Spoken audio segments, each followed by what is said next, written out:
Let us begin this class with a prayer. Dear Lord and Father of all, thank you for today. Thank you for the ways in which you provide for all of us. For your protection and love, we thank you. Help us to focus our hearts and minds now on what we are about to learn. Inspire us by your Holy Spirit as we listen and understand. Guide us by your eternal light as we discover the world around us. We ask all this in the name of Jesus. Amen. Mga kababayan, ang pambansang awit ng Pilipinas.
Tuwid na! i-KMJS IBT edition na yan!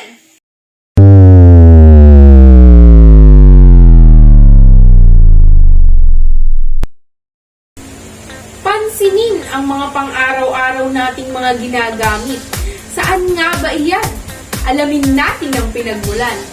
Lumipad ang aming team sa iba't ibang kumpanya upang alamin ano nga ba ang kanilang produkto at kung bakit ito patok sa international export. Tunghayan ang unang kumpanya nating bibisitahin, ang Marlin Steelware Company. Sabay-sabay natin tuklasin ang ipinagmamalaki nilang produkto. So before anything else, I'll just share a couple of reminders. Exporting is when goods and services produced in one country are sold to buyers in other countries. Companies export their products to the Philippines and to other countries because of the great promise of exporting, which is large revenue and profit opportunities are to be found in foreign markets for most firms in most industry. So, mukhang mahaba-habang biyahe na ito, no guys? Abangan, see you na lang pagbababa na kami sa eroplano.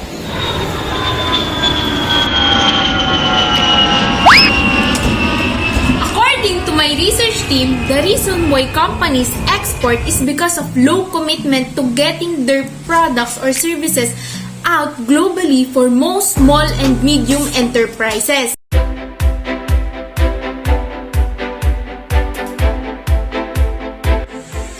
We are here at the factory of Marlin Steelware Company.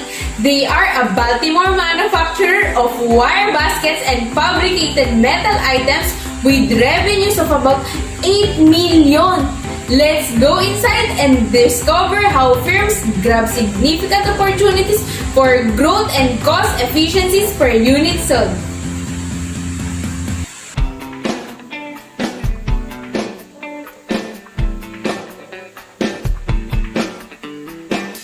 Welcome to Marlin Steelware Company. Like many small businesses, Marlin Steel did not have a history of exporting. I think we have here the employee of Marlin Steelware Company. Shout out to my family. Shout out to my family who's watching this. I'm Raymond Calvin Arazas. Shout out to my family. How are you here? It's great. Other employees here are also great and enjoy. We like steel bars making so that we sing and we enjoy it. Ma'am reporter, do you enjoy it? Do you sing?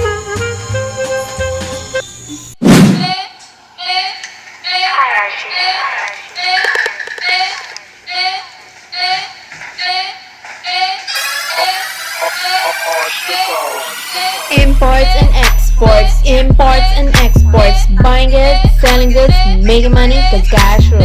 Imports and exports, buying goods, selling goods, making money, cause cash rules. The economy, making money, gonna work, buy and sell and trading everything, produces to make. Distribute is to sell, consume is to buy, so we say, look if okay. Gross domestic product, better known as GDP, is all the goods and services produced within a country. Every society has some economy and a system that helps them provide the people with what they need. Traditional economy is just like the name, it's based on traditions and keep the base the same. And command economy, the government controls what is produced and sets the prices to be sold. In a market economy, consumers have the right to decide what is produced and what they want to buy. If you take market and command and put them both together, you'll have a mixed economy which makes trading better or maybe the best. Put your feet to the test. Can they beat all the rest? No time for rest. You set time to invest, and from there you progress. From US to Canada, from Canada to Mexico, all across the globe, consumers trying to get to those imports and exports. Imports and exports, buying goods, selling goods, making money, cause cash rules. Imports and exports, buying goods, selling goods, making money, cause cash rules. Different countries specialize in making different products, from oil, gas, food, diamonds, even electronics. Specialization is when a country makes certain products best and uses them to trade. In order to trade internationally, you must exchange your currency, which is another name for money. But hold up, you might run into an issue. Different trade barriers can stop trade with you. At tariff is a tax placed on imported products to make them more expensive and protect local business. Opponent sets a limit on how much can be imported and also produced so local products can be used in embargoes when a country stops trading with another to hurt their economy so it can't recover. There are a few more things that I think you should know, like factors that help the economy grow. Business, training, and literacy, technology, factories, and machinery. All of this affects job and the GDP. This is everything to know about the economy. Oh, no, I only love to eat. No sing. Oh, no sing. Okay. Like many small businesses, Marlin Steel did not have a history of exporting. Marlin's president and CEO Drew Greenblatt soon realized that export sales could be the key to growth. A short background story, in 2008, a global financial crisis hit and Americas led into a serious recession. The result is Greenblatt's strategy for dealing with weak demand in the United States was to aggressively expand international sales. And now, exports of Marlin Steel account for some 40% of sales and the company set a goal of exporting half of its output. Kung ang Marlin nagtagumpay sa pag-export ng wire baskets, baka na itatanong nyo, bakit hindi na lang lahat ng company ay mag-export? One of the reasons more companies are not proactive in exporting is that they are unfamiliar with foreign market opportunities. The combination of unfamiliarity or simple ignorance of the potential opportunities and intimidation by the complexities and mechanics of exporting explains why exporters still account for only a tiny percentage.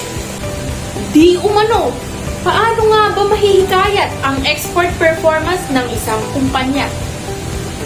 The problem, as I stated it earlier, is the unfamiliarity and intimidation.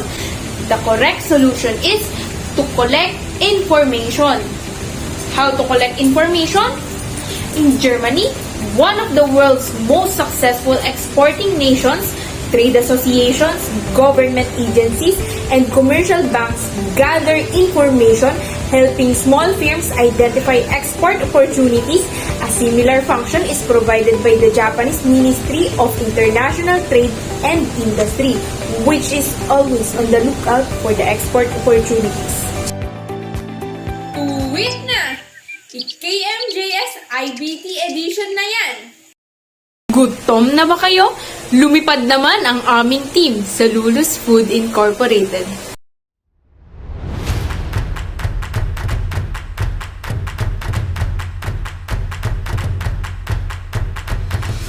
Originally from Mexico City, and I came here in 1982. I decided to create a new business, and I wanted to have this gelatin dessert ready to eat that is a tradition for us in Mexico. Lulu's Food Incorporated started in 1982 in a 700 square foot storefront in Torrance, California, followed by exporting to Mexico in 1992. The company is a gelatin dessert business with core customer target markets in the United States and Mexico, but with exporting to several countries worldwide. Eat. I hate you! I love it.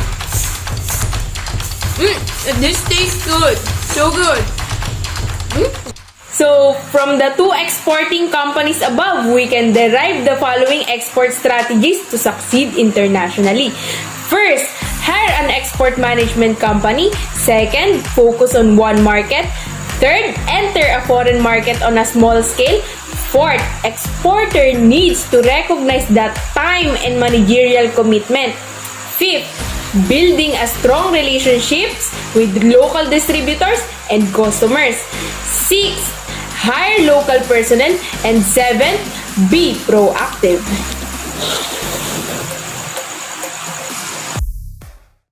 Tuwit na! i-KMJS IBT edition na yan!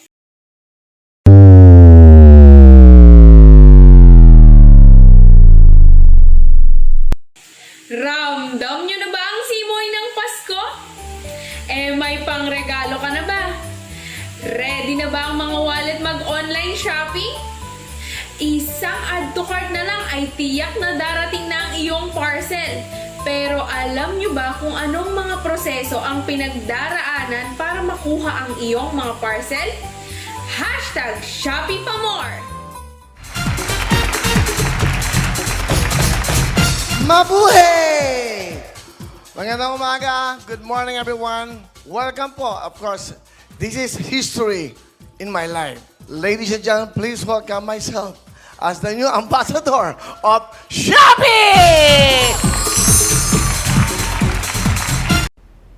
Shopee! Mag-shop tayo, bumili ng gusto mo. Shopee,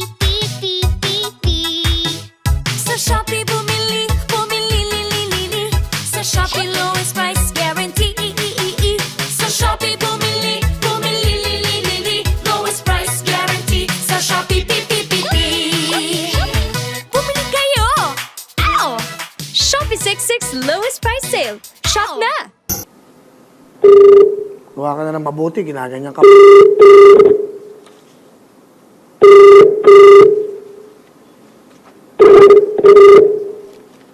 Ay, ako.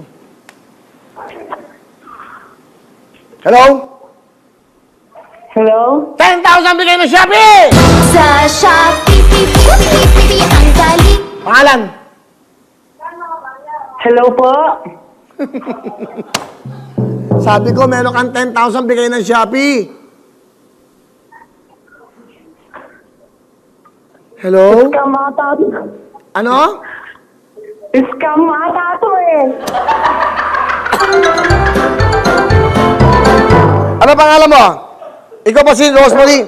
Oh, hulaan ko pangalan mo. Rosemary Noriega. Opo. Oh, di ba? Scam ba yan? Si Winnie to. Si Winnie na bigla nito. Nanonood ka ba? Po. Oh, scam ba ako? I-open mo lang. Ha? Meron kami dito pinamimigay spam. Pero hindi kami scam. Wala po. Oh, nanonood ka ba ng TV? Wala po yung TV. Ha? I-open ko lang po yung TV.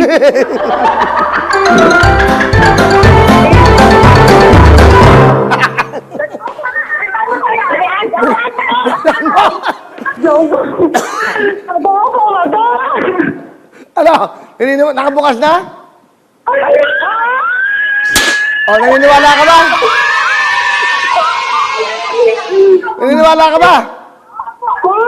O bukas ka nakakusay, wala na ako oras. 10,000! Sa Shopee, ang galing. What do we need in buying online other than cell phone? Can you guess what it is? Money!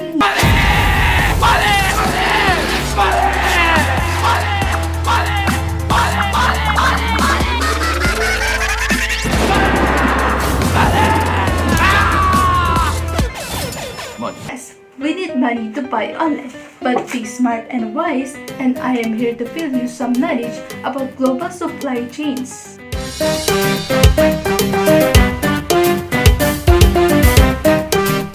We know that logistics like Ninjavan, Entrego, Shopee Express, J&T, and many more as part of the supply chain that plans, implements, and control the effective flows and inventory of raw materials, component parts, and products used in manufacturing.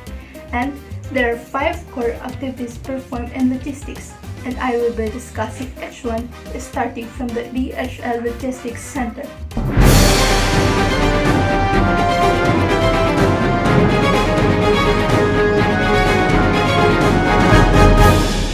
We are here at the factory and the warehouse of the DHL Logistics Centers. We can see here their machines and also the boxes processing for deliveries, and this is the first activity in logistics processes. It is a facility that positions and allows customization of products for delivery to worldwide wholesalers or retailers or directly to consumers anywhere in the world. Distribution centers are used by manufacturers, importers, wholesalers, retailers, transportation companies, and custom agencies to store products and provide a location where customization can be facilitated. The second activity in the logistics is the global inventory management, and as a manager, I will be making decisions regarding the raw materials, work in process component parts, finished goods inventory for a multinational corporations. The decision include how much inventory to hold, and what form to hold it, and where to locate it in the supply chain. The third activity in logistics is the packaging. Packaging comes in all shapes, sizes, and forms. It can be divided into three different types: the primary, secondary, and the transit. For example, is this the selfie stick. Primary packaging holds the product itself. These are the packages brought home from the store, usually a retailer, by the end customer, and the box of the selfie stick. Secondary packaging, sometimes called case lot packaging. This is designed to contain several primary packages. And last is the transit packaging, or the so-called shipping boxes, outer cartons, or transport outers. These are generally made of cardboard and corrugated board and designed so that goods reach the recipient undamaged. The structural design of transit packaging is primarily determined by the product protection and is also influenced by size and logistical efficiencies. Do you wanna build a snowman? Shopee delivery. Transport is the fourth activity in logistics. Transportation mode influences rates because of the different technologies involved. The ocean is the least expensive because of the size of the vehicles used and the low friction of the water. Land is the next least expensive, with rail being less expensive than motor carriers. Air is the most expensive because there is substantial charge for defying gravity. And last, process is the reverse logistics. It is a type of supply chain management that moves goods from customer back to the sellers or manufacturers. Once a customer receives a product, processes such as returns or recycling require reverse logistics. Reverse logistics start at the end of consumer, moving backward through the supply chain to the distributor or from the distributor to the manufacturer. Reverse logistics can also include processes where the end consumer is responsible for the final disposal of the product, including recycling, refurbishing, or resale. Of course, the role of information technology cannot be departed from the success of global supply chains. The tight coordination between machines also reduces work-in-progress inventory. Reduction in waste are due to the ability of the computer-controlled machinery to identify ways to transform inputs into outputs, while producing a minimum of unusable waste material. The effect of installing flexible manufacturing technology on a company cost structure can be dramatic. For example, the Ford Company. They have been introducing flexible manufacturing technologies into its automotive plants around the world. These new technologies allow Ford to produce multiple models from the same line and to switch production from one model to another much more quickly than in the past, allowing Ford to take $2 billion out of its core structure. Besides improving efficiency and lowering costs, flexible manufacturing technologies enable companies to customize products to the demands of a smaller consumer groups at a cost that at one time could be achieved only by mass-producing a standardized output. Thus, the technologies help a company achieve mass customization, which increases its customer responsiveness. Flexible manufacturing technologies can help a firm customize products for different national markets. The importance of this advantage cannot be overstated. When flexible manufacturing technologies are available, a firm can manufacture products customized to various national markets at a single factory sited at the optimal location. It can do this without absorbing a significant cost penalty. Thus, a firm no longer needs to establish manufacturing facilities in each major national market to provide products that satisfy specific consumer taste and preferences. Kaya, add to cart na! Shopee, beep, beep, beep, beep, 99 Super Shopping Day. Free shopping, ping, ping, ping, ping. Shopee 99 Super Shopping Day. Shopee, beep, beep, beep, beep, 99 Super Shopping Day. Free shopping, ping, ping, ping, ping. Shopee 99 Super Shopping Day. Shopee, beep, beep, beep, beep, 99 Super Shopping Day. Free shopping, ping, ping, ping, ping. Shopee 99 Super Shopping Day. Shopee, beep, beep, beep, beep, 99 Shopee 99 Super Shopping Day. Shop na! Shopping Day. Sa mga tatanggap ng bonus ngayong Pasko, tiyak ang iba nag-add to cart na.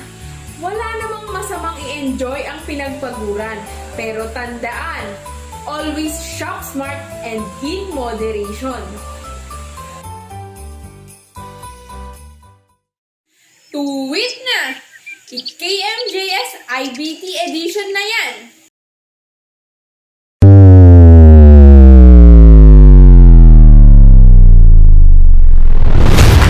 Maliit na negosyo noon, milyon-milyon na ang kita ngayon. Paano lumago ang kanilang negosyo? Alamin natin ang sikreto. Lumipad ang aming team sa San Diego, California at nakapanayam namin ang General Manager ng Max's Restaurant na nakabase sa Amerika ngayon. So, good day, Miss Quizon. How are you? Hello, Ma'am Jessica. I am doing fine. How about you? I'm also okay.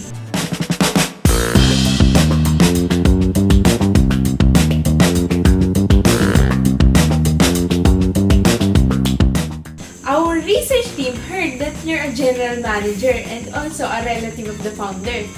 Please tell us how the company started. Yes, Ma'am Jessica. So, Max's Restaurant began its operations in the Philippines in 1945. That was just after World War II.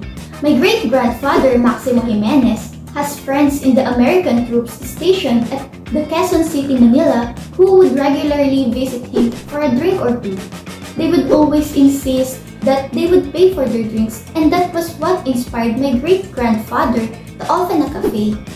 The cafe initially served chicken, steak, and drinks. Then later on, they created a special recipe for chicken that soon became famous among Filipino residents nearby. That was when Max's Restaurant was born. So, Miss Quizon, we heard that Max's Restaurant is going to open a new branch in Nevada. How do you do that? Max's already has over 170 restaurants in the Philippines, North America, Canada, and Middle East. My grandparents would always say that my great-grandfather started with nothing, but his continued effort in managing the small business made it grow into international food restaurant.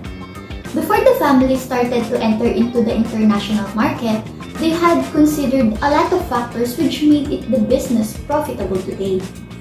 Actually, the family was contemplating on whether they can start global operation because there are cultural differences, factors of economic development, as well as product and technical standards that differ among countries. These differences can lead to negative product acceptance, which could adversely affect our business. People in different nations are now increasingly participating in a shared global conversation. This includes global brands from Nike and Dove to Coca-Cola and McDonald's. But the way in which these products are perceived, promoted, and used are still varying from country to country depending on the local differences in taste and preferences. Products sell well when their attributes matches consumer needs and when their prices are appropriate. If consumer needs were the same in the world, we can simply sell the same product worldwide. However, consumer needs vary from country to country. For instance, countries differ along a whole range of dimensions, including social structure, language, religion, and education. These differences have important implications in our marketing strategy. For example, hamburgers do not sell well in Islamic countries where the consumption of ham is forbidden by Islamic law. So, we will not offer it to that country because it will not sell well as it can impact their law and tradition. Consumer behavior is likewise influenced by the level of economic development of a country. For example, in a more developed country, consumers would focus more on the attributes of the product without much consideration on its cost. But in a less developed country, they will give more consideration on the price of the product over its additional attributes and features. Additionally, differing government-mandated product standards can often result in companies ruling out mass production and marketing of a fully global and standardized product. Differences in technical standards also constrain the globalization of markets because of incompatibility of products to the other standards. Given that there are numerous differences among nations, how do you manage to still operate internationally? So, to be able to market Maxes globally, we had business analytics and research and development to add value to the company and to the customers in the global marketplace. Business analytics can be used to better understand a company's current products and services in the global marketplace and future business opportunities, which actually help us in developing the appropriate marketing mix. We also analyze the 3 core applications of a business analytics. First is the descriptive analytics, which refers to an analysis of the basic understanding of the data. The second one is the predictive analytics that help us to identify the trends and relationship of data. And the last one is the prescriptive analytics, which help us and guide our company in its endeavor to best use allocable resources. International marketing research also helps us because it provides us knowledge that is useful in decision making in a global company. The process in international marketing research is pretty similar to that of the domestic business research. But of course, there will be additional issues such as the translation of the questionnaire and reports into appropriate foreign languages and accounting for cultural and environmental differences in data collection. The basic data that we wanted to be collected in the conduct of international marketing research are data on the country and potential market segments, data on forecast of customer needs, and data to make marketing mix decisions. To deal with country differences, we selected some features that are common in many countries to include in all of our advertising campaigns and localize other features that are specific to one country. By doing so, it saved us some costs and build international brand recognition and yet customize our advertisement to different cultures. The firm that successfully develops and market new product can earn enormous return in the global market. However, technological innovation can make established product obsolete overnight, but it can also make it profitable. This not only creates a need for our firm to invest in research and development, but also requires us to establish research and development activities at those locations where expertise are concentrated. The firm must also apply the technology to develop products that satisfy consumer needs, which can be manufactured in a cost-effective manner. A company's customers can be the primary source of a new product ideas because they are the focus of our business, particularly unmet needs that can set the context within which successful product innovations occur. So, integration in R&D and marketing is crucial to reduce the risk of developing products for which there is a little or no demand at all. So I think that you really need to integrate research and development and marketing to adequate commercialize new technologies in international business. Yes, Ma'am Jessica. It is because commercialization may require different versions of a new product to be produced for various countries. So we must build close link between R&D centers and its various country operation and establish cross-functional team whose members are dispersed around the globe for a more effective global operations. So that is basically all the factors, considerations, issues, and differences of the countries that Max's Restaurants has considered in order for us to enter into the global operation and expand our business to international market. While there is no one best model for allocating product development responsibilities to various centers, one solution adopted by many international businesses involves establishing a global network of research and development centers. This helps in generating new products to serve the global marketplace, which helps businesses like Max's expand and earn more profit than when they operate in just one country.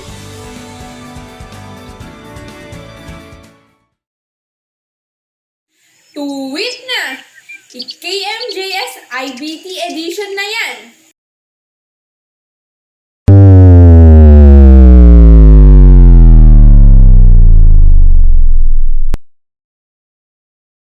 Sawi sa pag-ibig, pero wagi sa karir. Ito ang crazy rich success story ni Hana. 아무것도 생각하지 마. 넌 아무 말도 꺼내지도 마.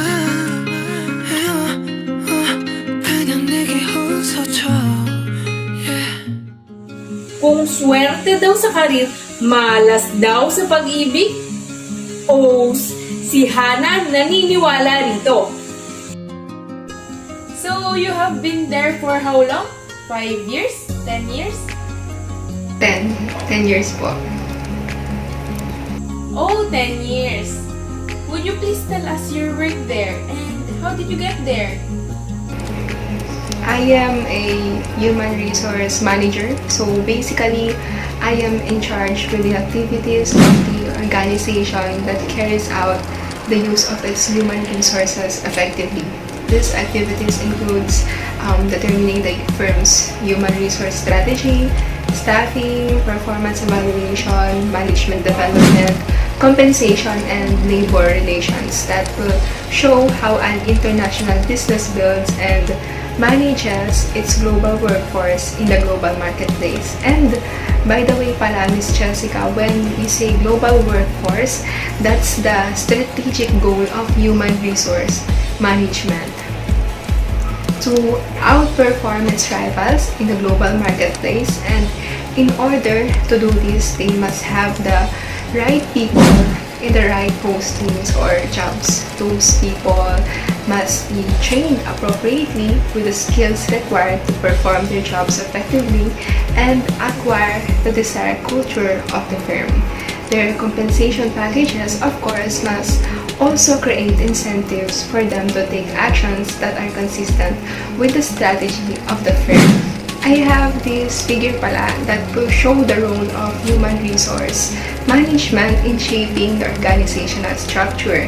You can see how human resource management, through its staffing, training, compensation, and performance appraisal policies, has a critical impact on the people, culture, incentive, and control system elements of the firm's organizational structure. And it is necessary for us to shape this so that it will be consistent with the strategy of the firm in reaching their goals and objectives. Do you have any messages to our viewers who are dreaming of becoming an expatriate?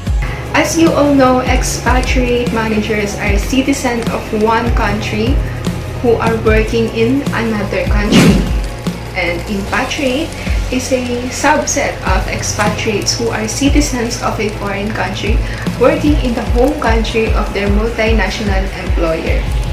For example, my ex-husband, a Filipino citizen who moves to the United States to work at Microsoft, is classified as an impatriate because he is a Filipino citizen who works in the main US location or the home country of Microsoft. My message for our aspiring expatriate is that they should expect the unexpected, because there is a so-called expatriate failure where there are individuals who will not thrive abroad. There are managers who works well in their home country but fails to work well as they got promoted to work abroad by their multinational employer. The reasons for expatriate failure, according to the US managers that I have talked to here in our company, are the inability of the spouse to adjust in the culture and environment of the country.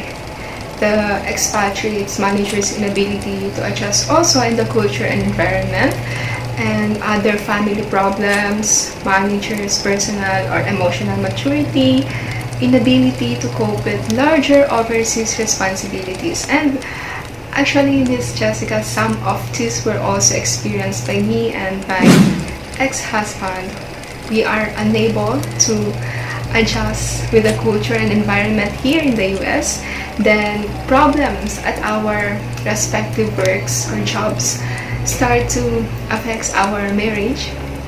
Then we realize that we are not really matured personally and emotionally with this huge responsibility until we decided to finally separate our ways for good. And we're also good naman na. Is the expatriate failure rate can be reduced or minimized? Because if I am not mistaken, Hannah, the costs for expatriate failure are high. Yes, there is. Expatriate selection may reduce the expatriate failure rates by improving the selection procedures to screen out the inappropriate candidates by assessing their self-orientation, others' orientation, perceptual ability, and cultural toughness. When we say self-orientation, this is where self-esteem, self-confidence, and mental well-being of a person includes. And then others' orientation, their ability to interact effectively with host country nationals. And perceptual ability, their ability to understand why people of other countries behave the way they do. It also includes the ability to empathize. And cultural toughness, the relationship between the country of assignment and how well an expatriate adjusts to a particular posting. The expatriate will also undergo various trainings that will help them and their family to adjust to the new environment of the host country, like cultural training, language training, and practical training. In cultural training, this will help them to appreciate the host country's culture and enhance his or her effectiveness in dealing with host country nationals. It also includes training of host country's culture, history, politics, economy, religion, and social and business practices. Then language training. It could be the English language because it is the language of the world business, or could be the language of the host country. And practical training, which aims to help the expatriate manager and family ease themselves into day-to-day life in the host country. And having an expatriate community is very useful source of support and information for the family to adapt to a foreign culture. And dagdag ko na rin, Miss Jessica, when it comes to compensation, it is okay naman. Expatriate compensation package includes the base salary, which is the same range as the base salary for a similar posting in the home country. It is either paid in home country currency or in the local currency. And then aside from base salary, there is also foreign service premium. It is an extra pay which the expatriate receives for working outside his or her country of origin.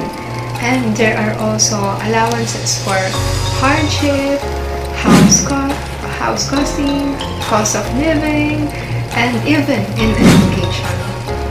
There is also a tax differentials. And lastly, benefits like medical and pension benefits. So, okay na okay. Career o love life? Para kay Hana, malinaw ang kanyang prioridad. Bagamat bukas man siya sa kung ano mang dumating sa kanyang buhay, ang mahalaga, masaya siya sa kanyang kinaroroonan ngayon.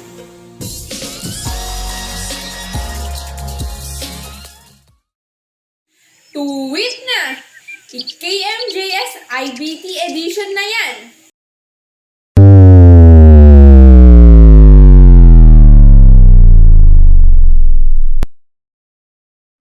Nakapagtataka, ano nga ba talaga ang nakita sa viral video na ito na tumatakbong babaeng empleyado ng isang kumpanya. May nakita akong kakaiba. Nakakakilabot. Nung nakita at nabasa ko pa lang yun, alam ko na may anomalyang nangyayari. Para bang may foul play na nangyayari sa kumpanya.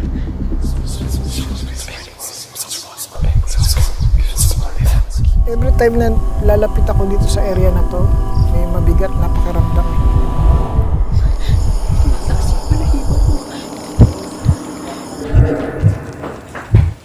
Parang masyadong malungkot. Masyadong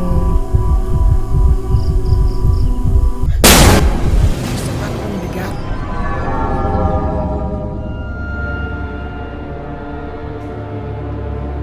Nararamdaman po namin yung exploitation kasi parang kung nangyayari na parang napakalaki ng kinikita nila pero bakit kakaunti lang yung binabayaran nilang mga goons? O kung mas malaki pa nga po yung nababawas at binabayaran namin bilang empleyado.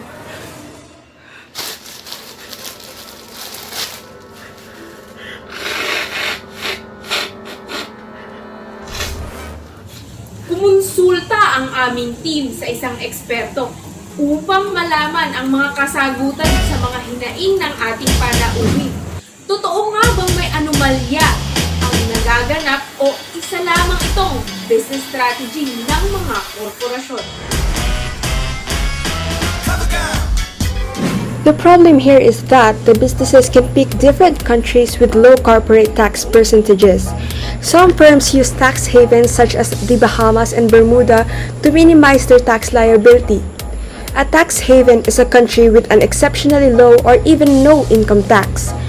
The businesses must weigh the exchange rate changes as well as the transfer pricing. International businesses often manipulate transfer prices to minimize their worldwide tax liability, minimize import duties, and avoid government restrictions on capital flows.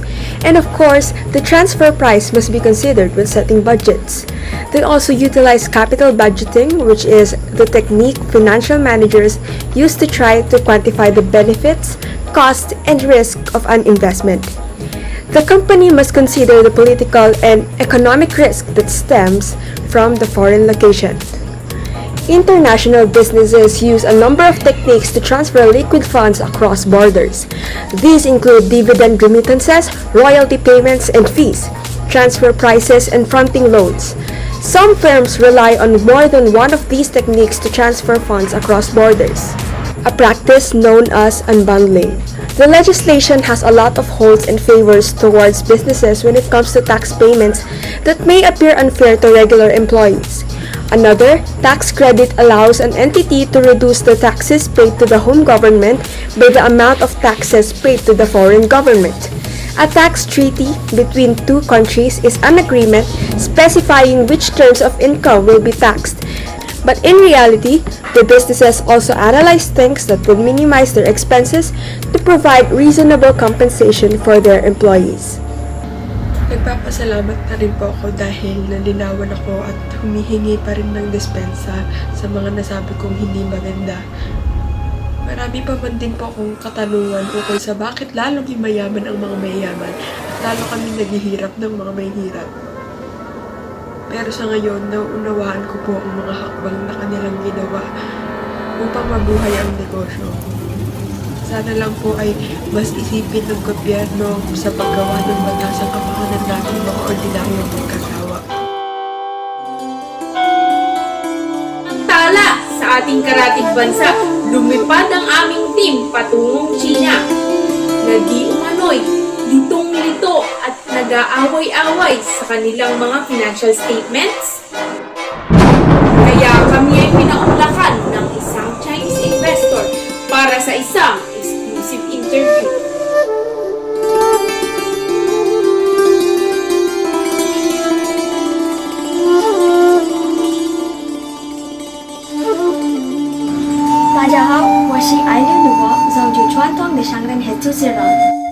Noong mga nakaraang dekada, patuloy na nagbubunga ang trading industry ng China at lumago kung saan na ito ngayon. Dahil rito, patuloy ang pagdagsa ng mga foreign investor upang mamuhunan at umaasa sa patuloy na paglago ng kanilang ekonomiya. 问题的核心在于融入会计准则与国际标准不符，导致这难以准则股其中出起解。中国的会计传统上是真有时在衡量政府生产和输出回报的信息能力很为被高。中国的实力是建立在技术粮食的基础上的，这与理论关系不大。尽管是个在寻求变化，但有助技术上传的速度问题仍然存在。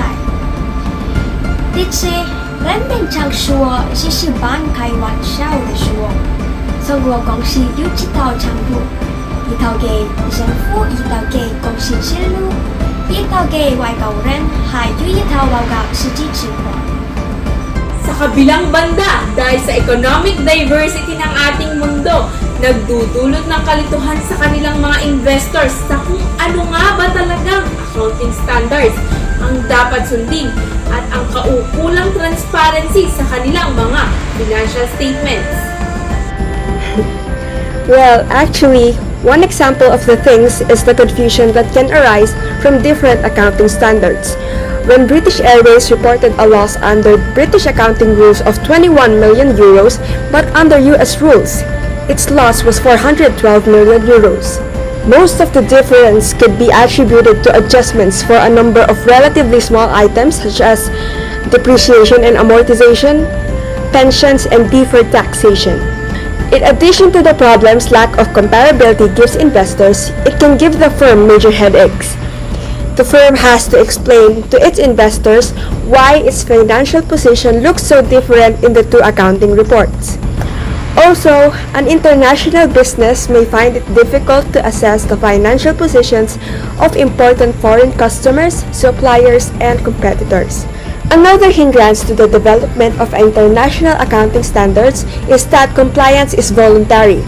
The IASB has no power to enforce its standards. Another body that is having a substantial influence on the harmonization of accounting standards is the European Union. In accordance with its plans for closer economic and political union, the EU has mandated harmonization of the accounting principles of its member countries. The EU does this by issuing directives that the member states are obligated to incorporate into their own national laws. Because EU directives have the power of law, the EU might have a better chance of achieving harmonization than the IASB does. 现时为了实质改善国际标准增加一些，中国已表示将宣传采用国际考级准则委员会 IASB 制定的标准。目前，中国许多大型上市公司都根据两道会计报告业绩，中国会计准则和 IASB 准则。 Tunay na ngang hindi mapipigilan ang patuloy na pag-usbong ng international finance globalization at sa patuloy na paglago nito, ang hinaing ng mga kumpanya at ng mga investor ay magkaroon ng maayos na lehislasyon para sa ikabubuti ng bawat aspeto nito.